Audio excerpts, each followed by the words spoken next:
A private Oval Office moment is now making headlines after a sharp remark by President Donald Trump about Meghan Markle was revealed.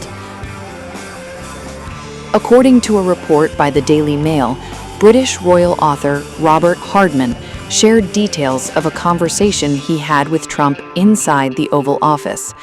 Hardman, who recently wrote a biography on Queen Elizabeth II, said the discussion turned to the royal family, just as the state visit of King Charles III was wrapping up.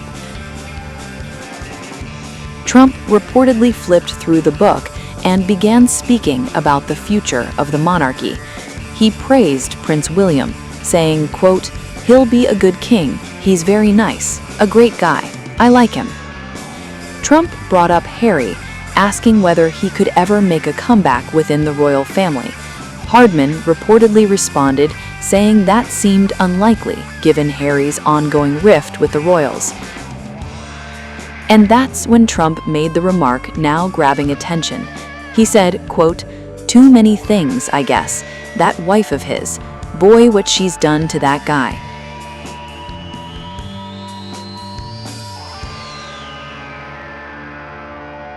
According to the Daily Mail report, Trump didn't end his comments there.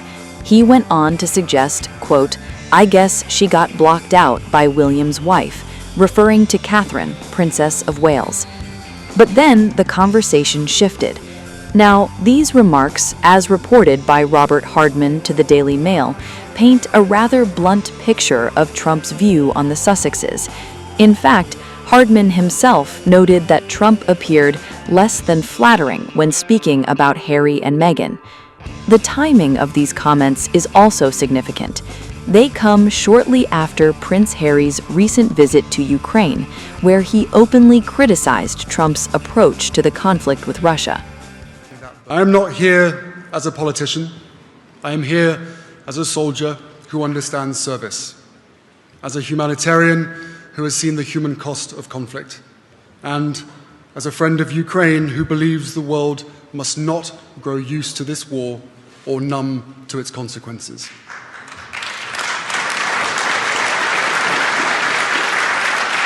When some are striving to dismantle democracy, the many should continue to speak up, to be heard, to be counted, and to be the loudest voice, choosing life and freedom. For we know there can be devastating consequences of silence, delay, and lack of accountability. President Putin, no nation benefits from the continued loss of life we are witnessing. There is still a moment now to stop this war, to prevent further suffering for Ukrainians and Russians alike, and to choose a different course. They are profoundly human. Across occupied territory, the United States has a singular role in this story, not only because of its power, but because when Ukraine gave up nuclear weapons, America was part of the assurance that Ukraine's sovereignty and borders would be respected. This is a moment for American leadership, a moment for America to show that it can honor its international treaty obligations, not out of charity, but out of its own enduring role in global security and strategic stability. And what I see here in Ukraine is that same principle. As President Zelensky has made clear, we are defending our right to live.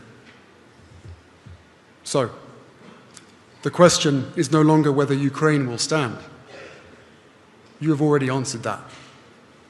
The question is, will the rest of the world match your resolve? Because one day soon, this war will end. And history will not ask what we said, it will ask what we did. Who acted? Who stepped forward? And who chose courage over caution? Ukraine has already given its answer.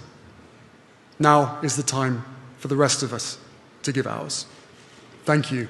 Slava Ukraini.